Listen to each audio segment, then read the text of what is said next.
You don't want to miss this. On In Touch Radio. Baby brother, we can do this together. All right, let's go. Storks know how to keep kids safe. Do you? What? Oh my gosh, you don't know. I know. You don't. Oh man, you laugh when you're uncomfortable. No. Making sure your child is in the right car seat is one of the steps to safer travel. I will rock this. You will rock this. To know for sure that your child is in the right car seat for their age and size, visit safercar.gov/the right seat. Cool. Very cool. Brought to you by the National Highway Traffic Safety Administration and the Ad Council. It's important to plan ahead for emergencies, like the storm. When it kicked in, we had a plan. Separated. We were able to get in touch with each other in no time. Idea how to find each other. The whole experience was the fine. most frightening 10 hours of my life. If there's one piece of advice I'd offer other moms out there, it's to stay calm and keep to the plan. Message. Some parents plan ahead, some don't. Make sure you know where to find your family in an emergency. Start your plan at ready.gov. Brought to you by FEMA and the Ad Council. Who doesn't love being number one? When your team's dominating the standings, or your favorite band rocks the charts at number one, it feels good, right? Kind of like how it feels when you have auto insurance with State Farm. Because making you feel like number one is an honor your local State Farm agent takes seriously. Through the good times and not so good, your State Farm agent's proud to be here to help life go right. Call Herman White at 961-6661. That's 961-6661. The views and opinions expressed on this show are those of the host, guests, and callers who are responsible for their content and do not reflect the opinions of In Touch Radio or its staff. Wherever we go, we about to bring on the positive vibe. Boom. Wherever we go. Hello. Good morning. Welcome to the Soul Purpose Show. Good morning. Say good morning. I'm trying to do this. Good morning. Okay, but I'm the tech person in addition to everything else. But the people are watching us and they want to see your face. And I understand it, but do you want everybody to see it? Look, we've been fussing all morning long. She has been getting on my nerves. Here, take this. So what we're gonna do is we're gonna try to get through. A Soul Purpose, a special edition Soul Purpose cooking show, and wrap up our best and worst for the week of for the month of January. I'm your host, Keith. This is my lovely co-host, Monica, who you haven't seen in a while. That's why I say that people want to see you because they haven't seen you in a while. You've given me the microphone for the last, almost the last month. I just want to thank everybody for joining us. Whether you're watching us on Facebook Live or YouTube, especially on In Touch News, Internet Radio, where everybody is a star. Shout out to Clint and the professor. Hopefully you enjoyed Straight Up the Middle. Happy New Year. If we haven't talked to you, say Happy New Year. I don't think anybody's seen me this year. Happy New Year. Happy New Year, everyone. We are preparing a special dish for you today. Y'all caught me in a rare mood because now she want me to move. Y'all caught me in a rare mood today because something historic happened last weekend. As you all know, I am a Tampa native, born and bred in the Tampa Bay area. I was here in 1976 when the NFL awarded a football franchise to the Tampa area. And that franchise was called the Tampa Bay Buccaneers. This show is not going to be our Super Bowl show, but just as a preview to this year's Super Bowl, I want you to know that your host is going to be completely off the rails, If you can, I don't know if you can see me. I don't know if you can see me roll my eyes really hard. Off the rails. Congratulations to Tampa Bay Bucks and Coach Bruce Arians and his Blackety Black coaching staff. Yes, he does have a Blackety Black coaching staff. For making it to the Super Bowl. And people, I'm just gonna say, just be safe. The Super Bowl's coming to Tampa. We're first team in his history to host a Super Bowl. Our team is playing in it.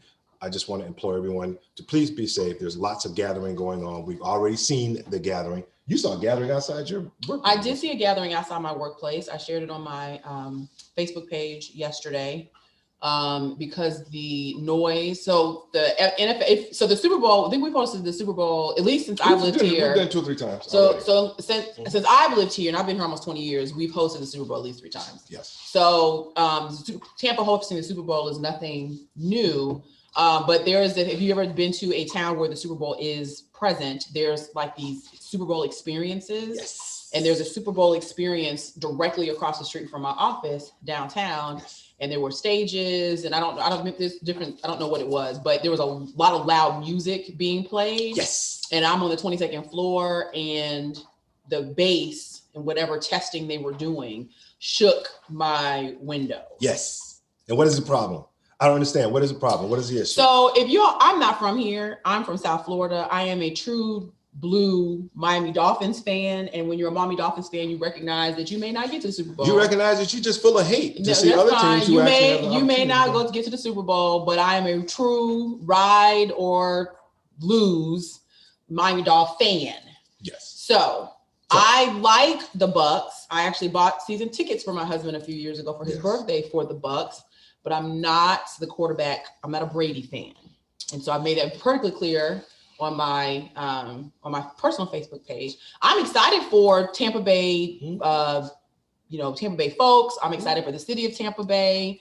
I'm excited for the players on the team, with the exception of number 12. But I'm excited about all of that. But in this house, there's a whole lot of hate going on. This is not the Super Bowl show. Listen, it's not Super Bowl show. That's gonna be next week, because next week is the day before Super Bowl. So anyway, we want to focus on what we're doing today. This is the best and worst of January. We got a lot to talk about. We got a lot to get into. But the backdrop to this show is going to be a special Super Bowl dish that my lovely wife is going to prepare just for me. And I have no idea what I see. Shrimp, I see scallops. What is this? Okay, so one of my friends, he's my Facebook friend, but he's a rattler. He's also a chef, and he owns his own seasoning company, Michael Cunningham. We both are Pampered Chef consultants, and we have come this way so people can see my air fryer. Can y'all see the air fryer in the back? You keep moving me around. I'm sorry, but I need my space. Sorry, here goes your. Okay, so Pampered Chef air fryer. And Michael made a shrimp boil in his air fryer. And I love shrimp. I love shrimp boil. I also love crab, but we didn't put crab in it. But I said I was going to try to do this shrimp boil today. Typically, before I do this, I usually like to test it out before I do it. I have not tested this out. So we don't know how this is going to turn out, but we're going to pray and hope for the best. But that's what as we're talking and doing best and worst, we're going to do a shrimp boil, which can also be an appetizer or a Super Bowl, whatever. If you want to prepare this for a Super Bowl gathering, because hopefully no one's having a party next Sunday. It's going to be lovely. If you're going to gather, only have people at your house that you know are tested, and don't have big gatherings where you're just going to create your own little mini super spreader event. We don't want that. All right, so this is a shrimp boil. We did promise you this is going to be best and worst. We're going to wrap up the month, hit on some highlights. It was a historic month. I know you got to explain to our audience what's going on. So let's do that before we get into our historic month. Okay, so in this bowl, I have some scallops and some large shrimp, and you keep the shell on the shrimp, because you're gonna put it in the air fryer. You want to ensure that the shrimp doesn't overcook. So shout out to Michael Cunningham, because he sent me a text message when I told him I was going to be cooking this, for ensuring that I did this right. So Mike, if I'm not doing this properly, I'm sure that you will let me know after the show if he's watching. But it's going to be lovely. So these are scallops and shrimp. They're frozen. I defrosted them, washed them, rinse them off to ensure that all the whatever impurities are off. But that's what this is. And in this bowl, it's just some salt water. Mm-hmm. And there are 4 white potatoes and 2 ears of corn. We're going to boil those for about 5-7 minutes. You don't want to get them too soft, because they're going to cook again in the air fryer. And then that's what we have here. Outstanding. Well, let's get into this month, January 2021. Now, we've obviously, if you've been following us November and December of last year, you know how we felt about the election, the results of the election. We're thrilled that Vice President Kamala Harris. I've always had to stop every time I say her name, because I'm like, Vice President-elect and Senator Kamala Harris. It's President Joe Biden and Vice President Kamala Harris. We're super, super excited. And so for those people who continually mispronounce her name, let's do this again. Sure. It is like comma. Like a comma. Like the comma, punctuation, comma. Mm-hmm. La. That's all you got to do. Comma. Yes. La. It's literally that simple. You have put commas in punctuations all of your life since grade school. comma. It's a comma. That's all you got to do. Right. So comma, this juncture, comma. people are mispronouncing her name. Is just y'all just on lazy. purpose. It's on purpose and it's lazy. Comma, la. It's not that complicated. And when you get old, like the old folks like to just mess up people's names just because they feel like they can do it. You shouldn't do that though. You shouldn't fall into that category. But comma. So we talked about that. So it was historic. So we talked a lot about that last year. So here's what was supposed to happen as we kicked off the year, right? I remember the feeling that we had when Obama Part 1, when he was first elected. Going into the inauguration, there was all of this feeling of hope. I didn't really understand what hope and change, like I didn't know exactly what that meant, but I knew that we were in a really, really bad situation as a country at that time. If you remember, we were in a recession, so things weren't working. People were laid off, unemployment was high. And so they went into this long, protracted negotiations back and forth with Congress, try to pass some stimulus, bail out the auto industries, et cetera. So it gave us a sense that our country was kind of coming back. So I felt a little bit of that this year coming into January. That's just kind of my like a new day. Like it was a new day. Like we have hope again. Like things are. There's hope for our future. That's how I felt. I would agree. So if y'all follow me on my personal Facebook page, y'all know during the 4 years I was updating people, irritated, pissed, blood pressure high, just because we had incompetence in the White House for 4 years. And I can honestly say that the morning of inauguration, I woke up because I knew that Trump would be leaving. Like we haven't got to inauguration. Okay. Well, I was just talking about January 1st. Oh, January 1st. We haven't got to inauguration yet. Anytime there's a new year, I always it's like a reset button or just a kind of a continuation, because my prayer at the beginning of every year is that I'm obedient to God's instruction, and that I follow his instruction faithfully without asking any questions. So that's been my prayer for the last 5 years. So it was a low key. My mommy was here. Yeah, my sister was here. We didn't do a whole lot of stuff. We didn't do a lot of partying. And we just kind of chilled and brought the New Year's in, saying thank you, Lord, and hoping for a better 2021. But there was hope. There was hope, but at the same time, because the idiot was still in office, there was still a bit of what is he going to do? He got 20 days. What is he going to do between now and the 21st of January to really jack stuff up? So it was hopeful, yes, because I knew a new day was coming. Yep. But there was still a little concern because he still had his hand on the nuclear code. So let's do this because I know y'all know we're getting ready to talk about one of the worst things that's happened, not just in the month of January, but just one of the worst things that happened in the history of our country is this insurrection.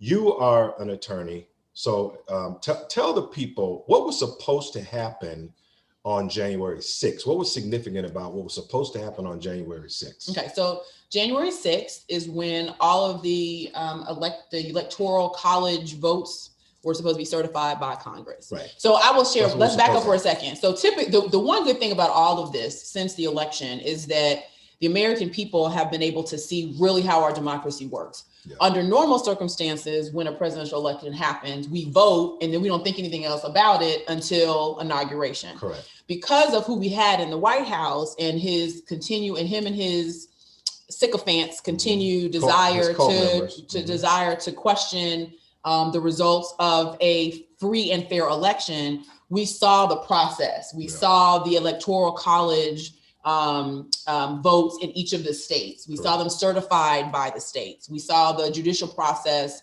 kind of work through that process. If people want to contest, if Trump wanted to contest the election results, we saw that process play through in the judiciary. So we saw each of the three branches of government working as they should work with respect to an election. And so all of that coming into January 6th, which we never really think about in any other election, all the electoral votes are taken up to DC and they have to be certified by Congress. And that's so that. Typically it's a nothing burger. So that was what was supposed to happen. Okay. What wound up? Can you do me a favor? Yeah. Pass me that. Just put it there. Yeah, just put the colander there. So what was supposed to happen, obviously, was one thing. So what did happen was there was a protest rally scheduled. Switch places. Okay, here we go again.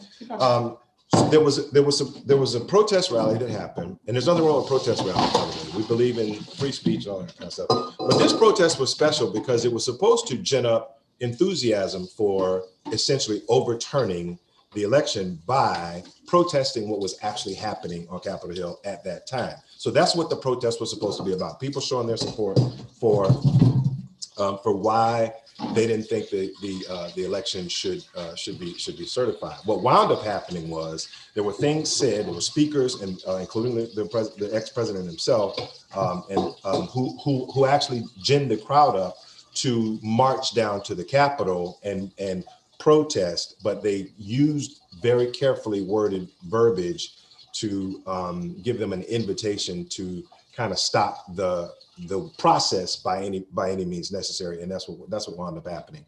So we're not going to go through a play-by-play of the events of that day because we all know it. We had to mention it as our worst of not just the month of January, but probably maybe one of the worst things that's happened during our life. I'm a proud American. I love my country, and what happened was really just disgraceful.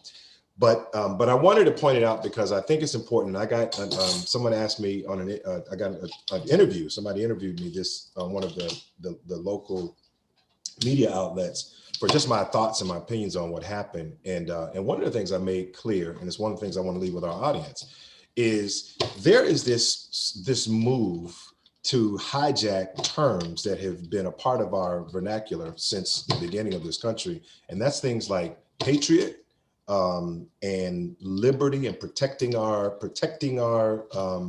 rights, those kinds of things. So you're going to hear these terms being used by people who are doing just the opposite of what those terms suggest. Patriot suggests a militia, if you will, of people who are willing to band together and defend themselves against foreign enemies. And so now you hear the term patriot being attached to people who are literally trying to overturn the United States as we know it and all of our democratic aims. Be clear, the people that did that were not patriots. Actually. And the people who did that are absolutely positively not patriots. And I don't care if they form a patriot party. And by the way, there was already a patriot party. Y'all gonna do some we're gonna send y'all to the library, to Google, do some research. There was a patriot party that was formed already that had nothing to do with what these people are talking about. So don't let people hijack those terms.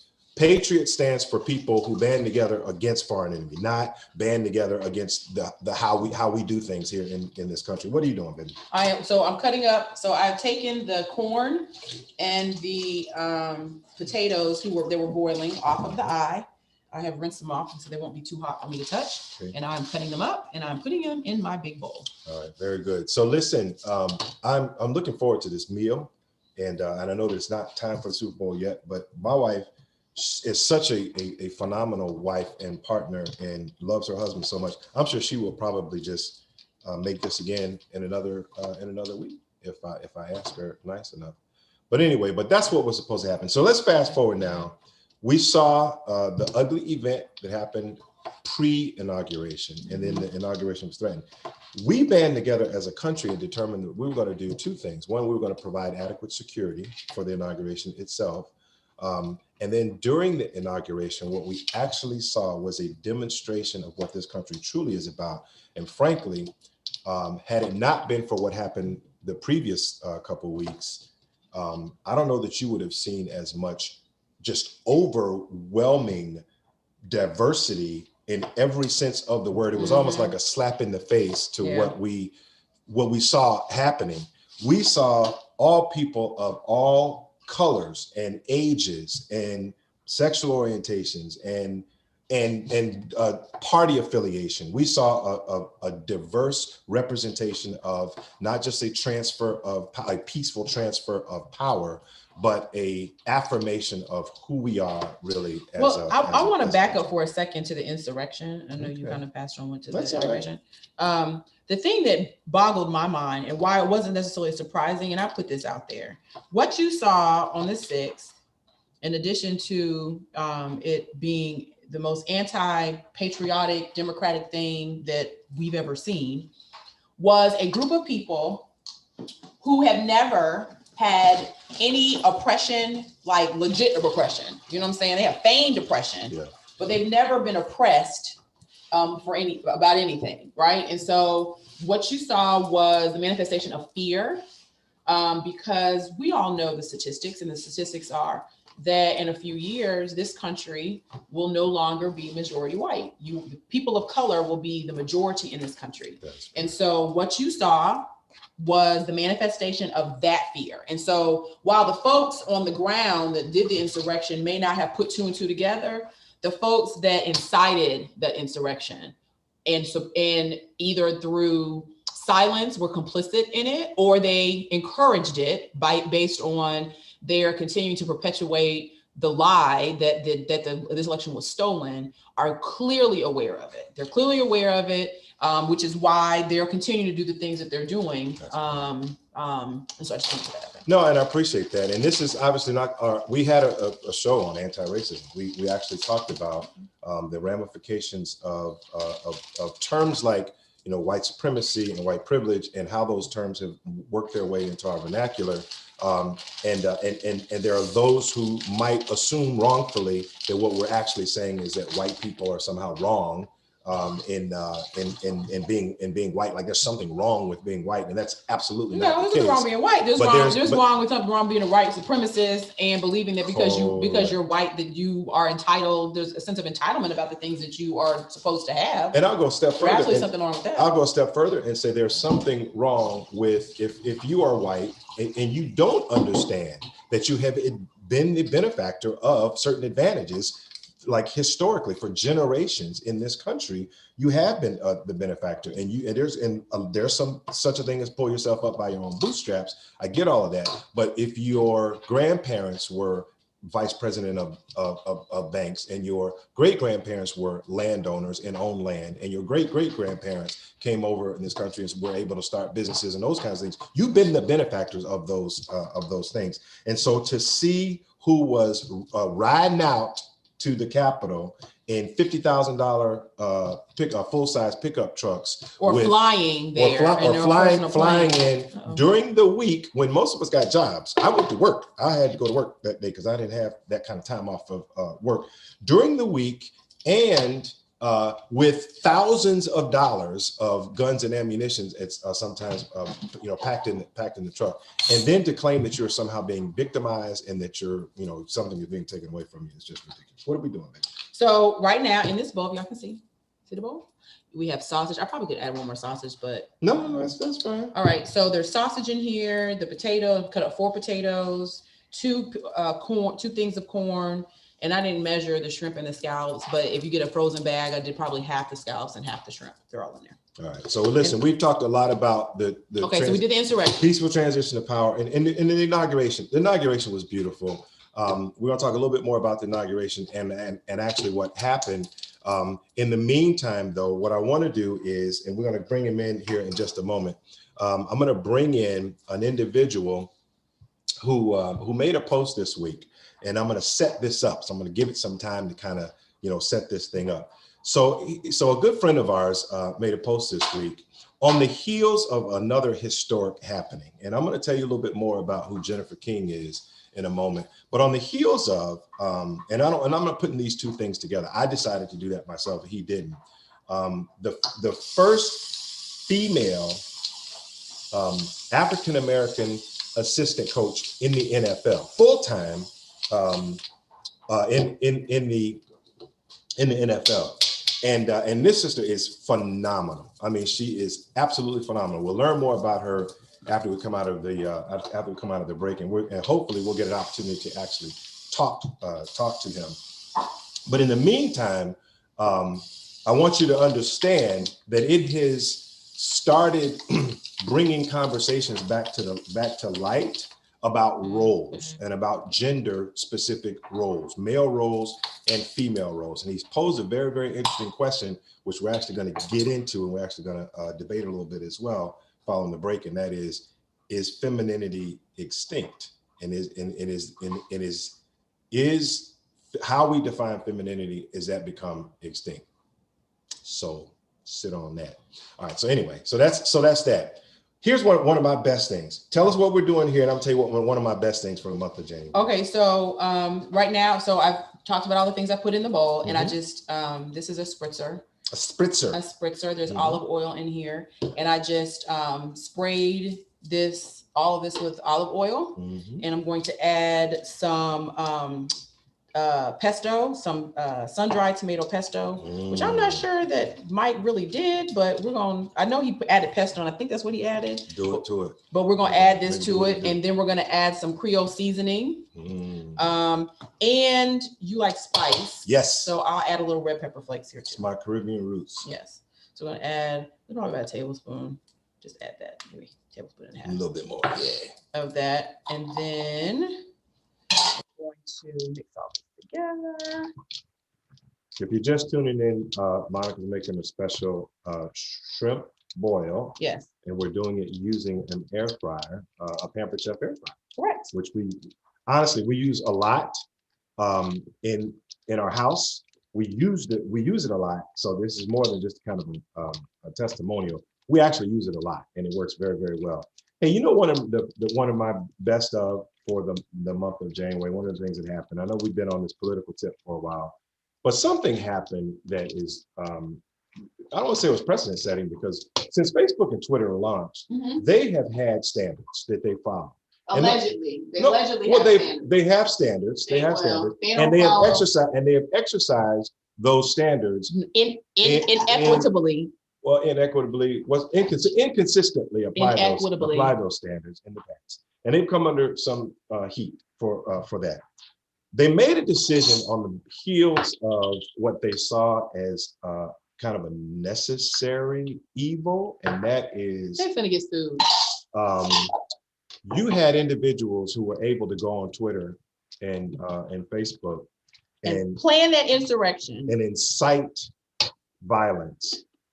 There are already a lot of pro whatever, left, right, radical, gun-toting, feed the homeless people, whatever you're advocating. There are a lot of advocacy groups out there. Sorry. But I think what Facebook and Twitter said was like, you know what, enough is enough. We have people who are using our platforms, which is a private platform, and I'm glad I'm married to an attorney because she can explain all this stuff. These are private companies.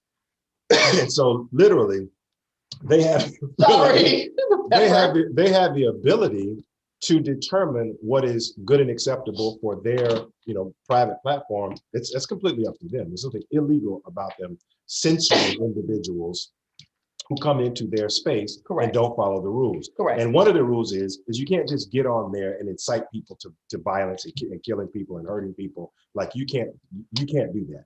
You can advocate for one side versus the other side, and I'm pro-Republican, you pro-Democrat, all you want. You can do that all you want, but you can't do it. And so they hit the former sitting president of the United States squarely between the eyes and took away his ability to use their platforms. Blocked. And I will tell you that was that a best for you? Oh, that was one of the best things that happened to me in a long, long time, because what it did was it showed how this master marketing manipulator, which is what he is, was able to use a private platform to do the same thing that the mainstream media should have been doing for him, which is propagating the things that move our country forward.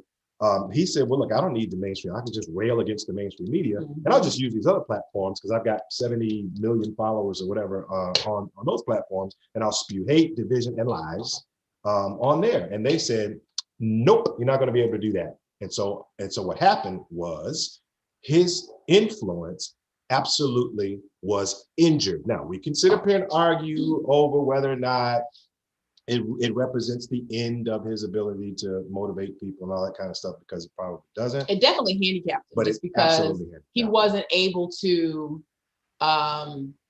corral all of his followers just like that, just immediately, right? So when they said, put the kibosh on him being able to communicate, listen, the fact that we have not heard his voice in like a week or more, the fact that we haven't seen a tweet in several, I mean, that should bring some comfort to you. So people, will you not be coughing all over the food? You made me cough on the food. No, they just cough that way.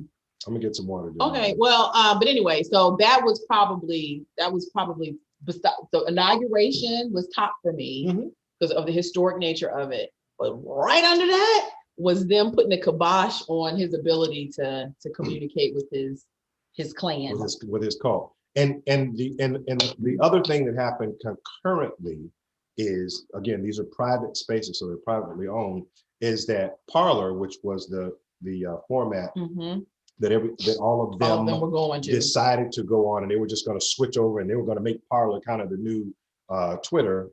Parler also was withdrawn from its distribution network, essentially. They dropped them from Amazon. iPad and Apple, Amazon, and I guess Android. Yeah, which essentially means nobody's listening to you. Yeah. So you can't come into your house and turn on your stuff and have it and have it be. So what was refreshing about what actually happened is, from a free speech perspective, is no, it was not an attack on free speech. So it was an affirmation that your speech is free. Your ability to incite violence and insurrection and overthrow the United States government, in which you're trying to do business, you can't do that. So the Constitution allows freedom of speech, but it's not unfettered freedom of speech, which is why you can't run into a crowded building and scream fire and suffer no consequences. That is good. So, and as Keith said, Facebook, Twitter, all of those social media spaces are private companies, and they can dictate who comes in and who comes out, or has access to them, or who does not have access to them. And you can be mad about it, but it's not a violation of your freedom of speech. So all those legislators, who are spewing that, know full well, they should know, at least the lawyers know, that what Facebook and the other social media folks did, which unregulated, because they refused to regulate them, what they did was not a violation of anybody's freedom of speech. It's all puffing. When we come back out of break, we're gonna bring in the man who's gonna tell us how femininity has become extinct. It's gonna be saucy. I'm ready for you, Jerry. It's gonna be saucy. Stay tuned. We'll be right with Soul Purpose Show.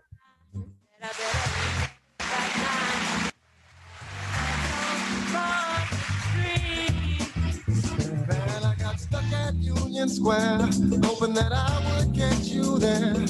It may be hard to believe, but people just like you are already saving money. FeedThePig.org makes it easy. Their simple savings plan teaches you how to start saving without going overboard, so you don't need to start foraging wild berries. I was skeptical, but these are actually pretty good. You don't need to sell your soul to the devil. $15 is the best I can do. You just need FeedThePig.org. Don't get left behind. Get tips and tools at FeedThePig.org. Brought to you by the American Institute of CPAs and the Ad Council. Welcome to Calvin's Barbershop. You all got to see this. I don't even want to know what you're looking at on that phone. Well, you should. I'm learning about the dangers of high blood pressure and that we need to get ours checked regularly. High blood pressure can increase the risk of heart attack or stroke. But this text program can help keep it at a healthy range. Just text Barbershop to 97779 to sign up. I'll get right on it as soon as I'm done with this baby panda video. Text Barbershop to 97779. A message from the American Heart Association and the Ad Council. In Touch Radio. This is Joel Sylvain and Kevin Carr, and we're with Power Moves, where celebrities, athletes, key influential executives, influencers share how they make money, how they attract power, and how they earn respect. Come join us every Tuesday at 8 p.m. Power Moves on In Touch Radio. Wherever we go, we about to bring on the positive vibe. All right. We are back. Welcome back to the Soul Purpose Show. This is the last Saturday in January. And so what we do on the last Saturday of the month is we kind of rehash best and worst of the month.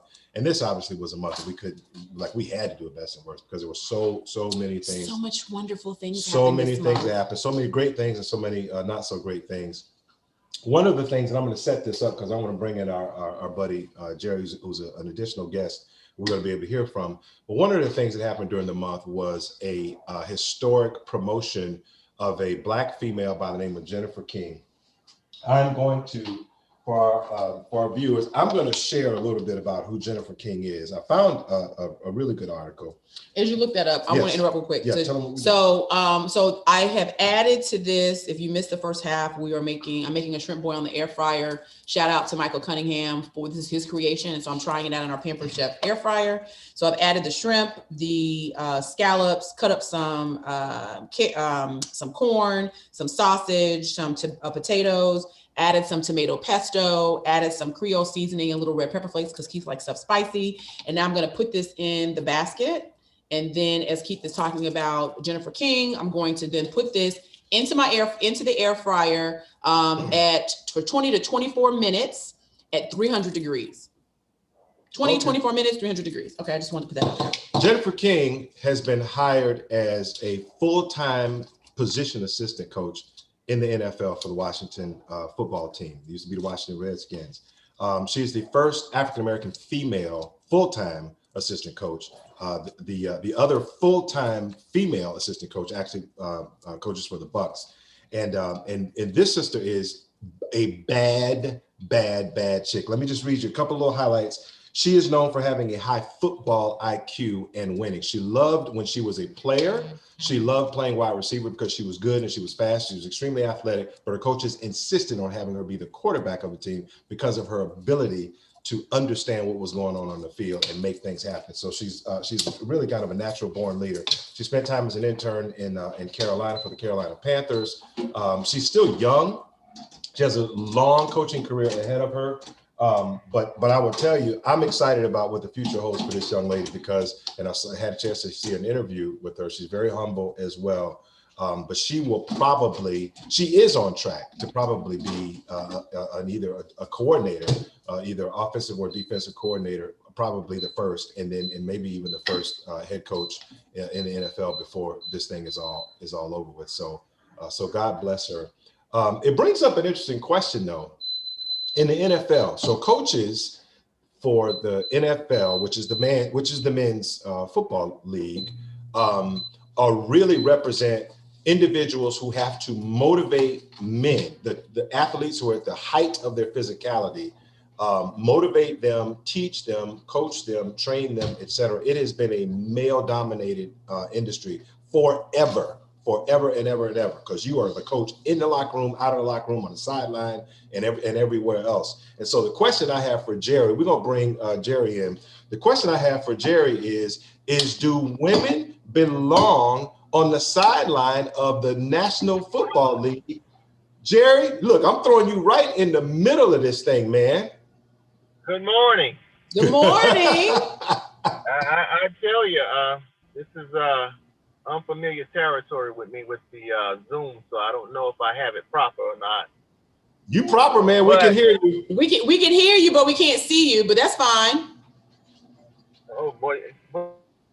Well, we don't need. Listen, you may after this conversation, you may want to remain anonymous for people who don't know you. That's right. I'm joking. I'm completely joking. Look, you had come into the Lions Den, man. You posted a question.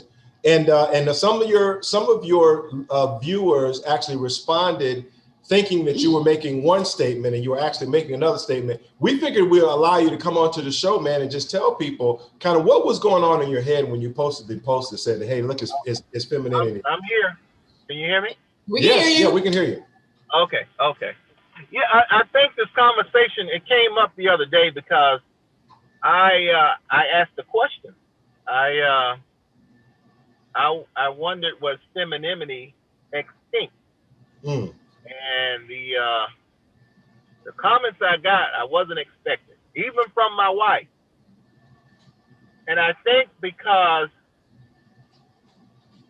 I don't think they really understand what I was saying, or maybe some of them understood and they just sometime a kick dog or holler.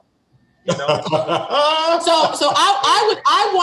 I'm going to give you because of what I do. I want you to explain what it is you meant, because I think is femininity extinct is a loaded question, and so I did not see the responses, but I can only imagine what they were. So I would like for you to explain what it is you meant, and then I don't always on a basic level I don't agree with that, but I do want to give you an opportunity to explain what you meant when you said that. I mean, you see it every day in the a lot of the comments was, well, we're thrust in this now. We have to take care of our kids. A lot of us are divorced. A lot of us are raising children on our own. We have full-time jobs, you know, and I understand that. But my point is that's not what I'm talking about. To be feminine and still be a woman, it's a lot on a woman. It's a lot expected from a woman. Just make that point clear. They are providers. They hold down jobs. They raise family, and that's a good thing. We started pushing that years ago, decades ago, and you heard fathers and mothers telling their daughters, don't depend on a man. Don't depend on a man. You got to be able to take care of yourself. And that's wonderful. But what we didn't push is, okay, one day you might be a wife.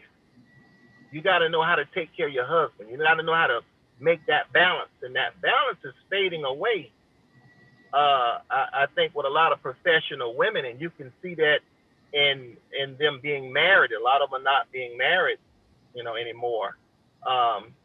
And I think a lot of it has to do with not being able to balance. I've been doing this by myself, and I can do it, and you know, so I really don't need you to come in and mess up what I got going on. But you have to balance that, because a real man don't want to come into where he can't do anything, you know, where he can't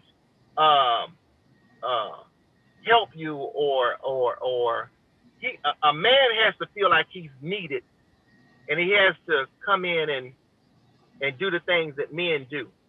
Okay. And if you're not going to allow those things to take place, and if you can handle all those things, then he's going to go the other way.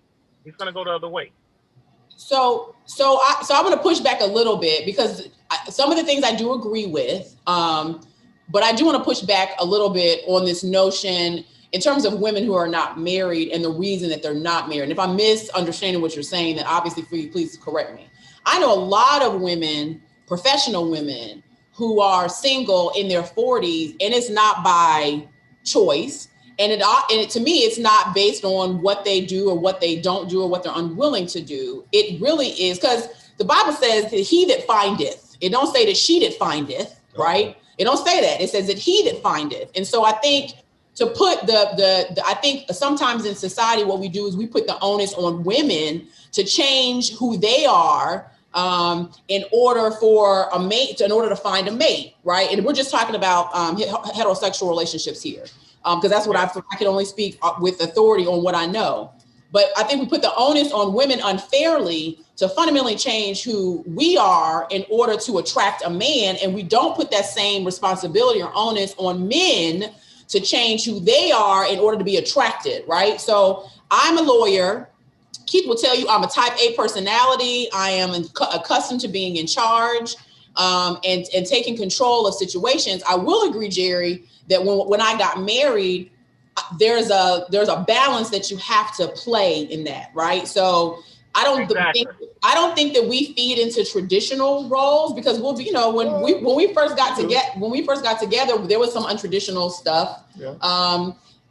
But we kind of feed into traditional roles. But I don't cook because Keith says that's what his expectation is. I cook because I like to cook, and he's not. And if I make a decision I don't want to cook one day, he's not going to go hungry. He's going to figure it out. But I will agree, Jerry, that there's oftentimes that I have to lift my hands. But I've told Keith, and I told him this before we got married, and he was very clear about this. I didn't need Keith when we got married. I wanted to be married to Keith, which is different. And so that I think there's a mindset that for a woman for a man to be attracted to a woman, she has to make him feel like he's needed. And I don't fundamentally agree with that. I think that that's the problem. That's the problem. That's what that was supposed to make you feel like you need it. What the man is. See, Monica, this is the problem. You built your own identity. Correct. You're very successful without Keith. You made that way, but now you got to go back to the way the Bible says. You got to be submissive to him, and that's hard for you to do because you've been in control all of your life. So, but the Bible we're not expecting you to change. We're expecting you to change back to what it's supposed to be. You can still keep your identity. You know, nobody's taking your identity. You're still who you are, but you got to balance that now because you're the one changed from what you were supposed to be into what you had to be. Okay, and so I'm gonna push back a little bit on that. Yes, the Bible says submit thyself, but the Bible also tells a man to love your wife as Christ loved the church, and that's a sacrificial type love. And there's a lot of brothers out there that aren't willing to do that type of Christ sacrifice for their wife. So let's be clear. If you all want women to submit, as the Bible, since we're talking, you know, I'm not a minister, so if there's a minister or a preacher watching and I'm misquoting something, then please feel free to correct me. But just men have a tendency to say, well, the Lord says submit. Oh, the Lord does say, the Bible does say, wife, submit to your family, to your husband, does say that. But the Bible also says that man, love your wife as Christ loved the church. And that was a sacrificial love. That was a sacrificial type love and a sacrifice that I will share with you that based on the interactions that I know of some single men who I know say they want to be married, there are some sacrifices that they're not willing to make. Right, in order to be in a relationship with a woman, so it's a two-part thing. Let me jump. If I'm a submit, you got to be able to sacrifice like Christ would sacrifice for the church. Let me jump in real quick, and Jerry, hang on, because I want to get your thoughts on this as well. The question is femininity extinct? And I'm hearing a lot of traditional roles versus non-traditional roles, and women having to take care of things without male involvement. True.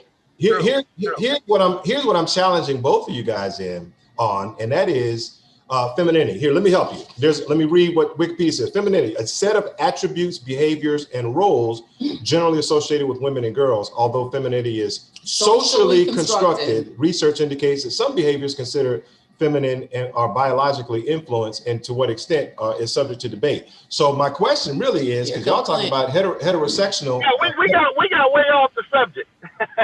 Yeah, because femininity really is, I'm trying to figure out what exactly are the things, other than being able to procreate and have a child. What attributes are y'all attributing? It ain't y'all. To what? I'm saying for the purpose of this discussion, what attributes are you attributing to being feminine? And we're gonna bring Professor Clint in on this in a minute. Go ahead, Jerry. And Jerry, I want that. Honestly, what I was. Monica and I, we went into something else, and that's another topic. But when I put that on that, when I put that post down, it wasn't about what Monica and I was just talking about. Right. But that's a whole different subject. But it's a good subject, and nevertheless. But what I was talking about with femininity is more of how the women carry themselves now to versus how they carried themselves back in the day. To how they act. Not all of them, because you still have a lot of women that way, but a lot of women act more boyish. Even in their dancing, they kind of dance more like guys dance. It's not a feminine dance anymore. It's not, it's not, and I'm going to use this example, and I don't want nobody to take it out of context, but if you ever had I'm not going to use that because it might come back to haunt me. Let me help you because Clint is on. So listen, here's where we are. Clint, what has happened on this show for the second half of our show is that two individuals have gone to the Bible. They have nullified all homosexual, feminine qualities. That don't exist. We're only talking about heterosexual. That is not true. They refuse to answer the question, what traits or attributes are actually feminine? Clint, help us out, man. Before you intervene, before you say anything. The man is a guest. Okay, well, wait a minute. We didn't know Clint was coming, first of all. You always welcome, but we didn't know Clint was coming. What I want to say is that's Jerry's definition. Don't try to pollute me into Jerry. That's Jerry's definition. Me being a lawyer would not be considered feminine. So that's a social construct. I'm a pastor to you, Clint, but don't be trying to loop me in with Jerry said. That's not what I said. Ladies and gentlemen, before we jump in, I'm going to say these two things, and I know y'all probably heard it growing up. You never heard your mama anyone says that, that's not how a lady's supposed to act. Or you never heard somebody say, oh, that little boy got feminine qualities. Have you heard these things before? Of course. I have, but that doesn't mean that they're right. That doesn't mean that they're right. Okay, look. Go ahead. Y'all arguing. Clint, help us out, man. Bail us out of this. Well, the first thing I have to say is this: is the world has changed drastically so fast. You're almost building the structure in your relationship that applies only in your relationship. Right. So the reference to what was done in the past, you're in trouble.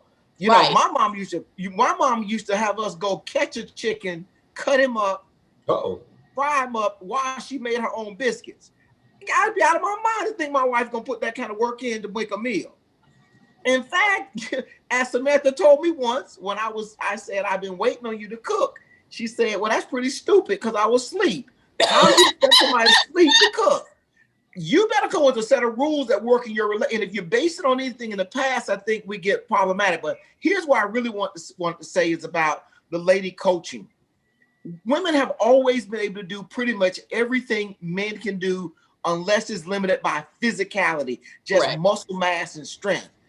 They've just not been given those opportunities. Correct. Sometimes their skill set is better equipped. And I think one of the biggest things a coach must do, he has to be an effective communicator.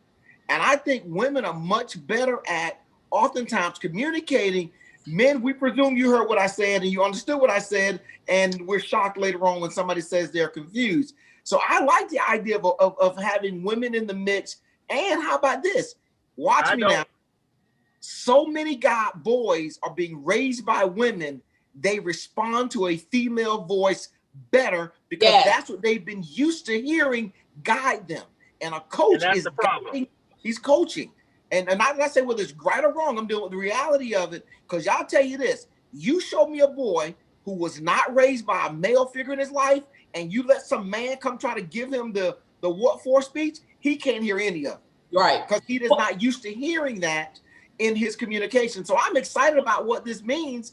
And the basketball, they've had women coaching basketball over the Spurs for a number of years. Correct. So I think that's the thing that jumped out at me. I'll leave the relationship stuff alone for the moment. That's another Soul Purpose show. But we were listening and you were dropping that seafood in that fryer. And we were trying to figure out, is that 22 minutes or 24 minutes? 20 to 24 minutes in the air fryer in the basket. 20 to 24. It's 8 minutes now. I'm about to take it out. You know what I'm doing when I go drop that in for Matthew, when I go get back in the kitchen? Can I ask a question? Absolutely, Jerry. Go ahead. Do you feel like women coaching in the NFL, eventually there's going to be a problem, or eventually the game is going to change because they're in there? Absolutely not. The same argument could be made. Let me tell you, so this is how antiquated, I love you, Jerry, but this is how antiquated that mindset is.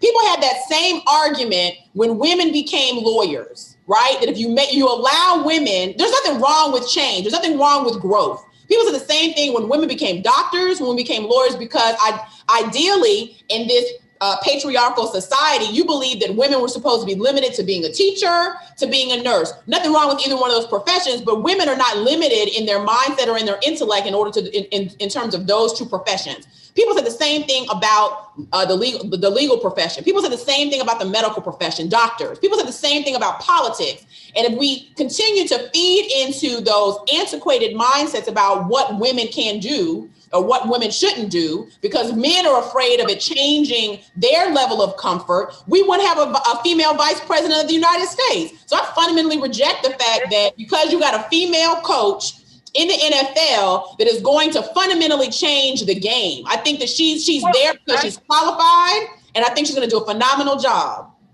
This is what I say. I feel like there's some things that men should do, and there's some things that women should do. You need your face on here so people can find you, Jerry. You need to put your face on here. No, let me keep. You don't feel like that. You don't feel like it's something. You don't feel like it's some things that just women should have their thing they do, and some things men should have their things they do. Let me throw this in. I was raised my mom was very, very traditional in her role until she became a single mother. And I was stunned at suddenly how much this woman could do. And I always thought, well, where was this at before? And I realized she wasn't being allowed to do it. Mm-hmm. And I thought about that in my marriage and my relationship. There are no boundaries really on what my wife can or cannot do. I will say this though, in my head, ultimately, it's my responsibility to care for, protect, all those kinds of things. I work hard at trying not to manifest that and how I handle our relationship. But in my head, I'm thinking if somebody break in, I'm the one that's getting the gun and I'm going to take care of this. In my head anyway. Or if the car breaks down, in my head. But in our functionality, I try to take a mindset where the door is left open, because otherwise I lose all the value she brings in a relationship by putting these artificial boundaries around roles that we do. Because I tell you this, she cannot touch me on making an omelet for breakfast. She won't even, can't get near me. I make some of the best meals that she can't even touch. But then again, her macaroni and cheese is better than mine. But cooking is open door. Whoever wants to go at it, make it, do it. What I'm saying is that you know how boys are, men. Just say, for instance, they're on the sideline talking trash. You know how sometimes we can get filthy in the mouth. How's that going to come across on that woman coach of how you feeling? Jerry, have you hold on. They got a picture on the internet of I think it's a college team. I'll send it to you. And they were in the huddle. I mean, they were trying to see that the player make the first down. So you had the woman coach in there and everybody looking over to see that they get the first down. Well, one of the players kind of placed his hand on her lower back, not trying to do anything wrong, but he's trying to look and see that they get the first down. Well, they made a big deal out of it. Like, why did he put his hand there? What's going on there? I'm just saying you open yourself up for a whole bunch of different things when you allow. Jerry, go ahead. I'm just saying, that's all. I was just trying to make a point that you're opening yourself up for a lot of things when you interject all these things into one. Huh? You know? Listen. So we have 2 minutes. We have 2 minutes to the end of the show. We can have another. We can have to do another session on this. We have 1 minute. Yeah. 1 minute. But I will share this, Jerry. I will share this.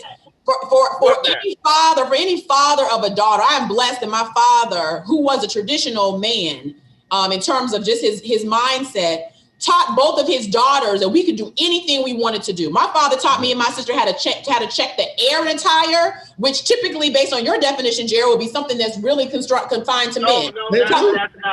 I'm not saying that that's what you're saying, but I'm saying that could be an extension of what you're suggesting, that there are certain roles for women, certain roles for men. And what I'm suggesting is we have to eliminate that mindset. I understand what you're saying, but that could be the same in any profession where you have a man, you have a profession that is dominated by men, and there will be men in that space that are going to be inappropriate with the women that are there. That's not going to change fundamentally the NFL. Is not going to change fundamentally any major professional sports team. You got to check that person who's doing something inappropriate.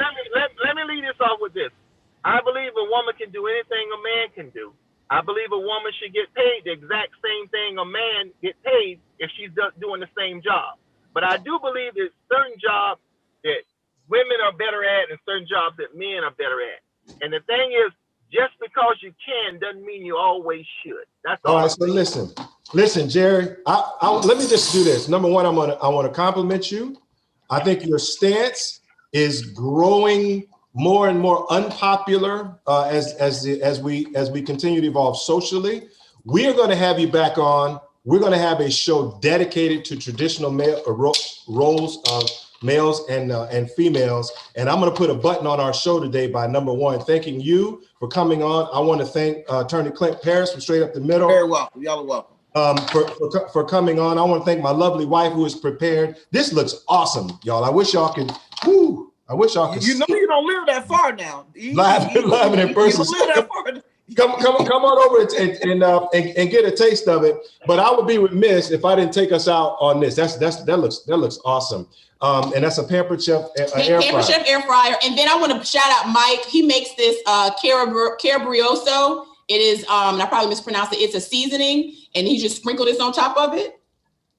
And it's done. One of the best and worst of January. This is hot off the press, folks. We want to honor Miss Cicely Tyson and Hank Aaron, life, both of them, and Hank Aaron's life. we lost some iconic individuals, but especially since we got off on this whole is femininity extinct question. She is one of the quintessential models, I think, of strong black women. Absolutely. So thank you, Jerry, for jumping into the conversation. Kobe Bryant, we lost him a year ago. Great show, guys. Bye bye. And we will see everyone next week right here on the Soul Purpose Show, right here on In Touch News, where everyone is the star. Be blessed, y'all. All right. See y'all later. Bye-bye. Bye.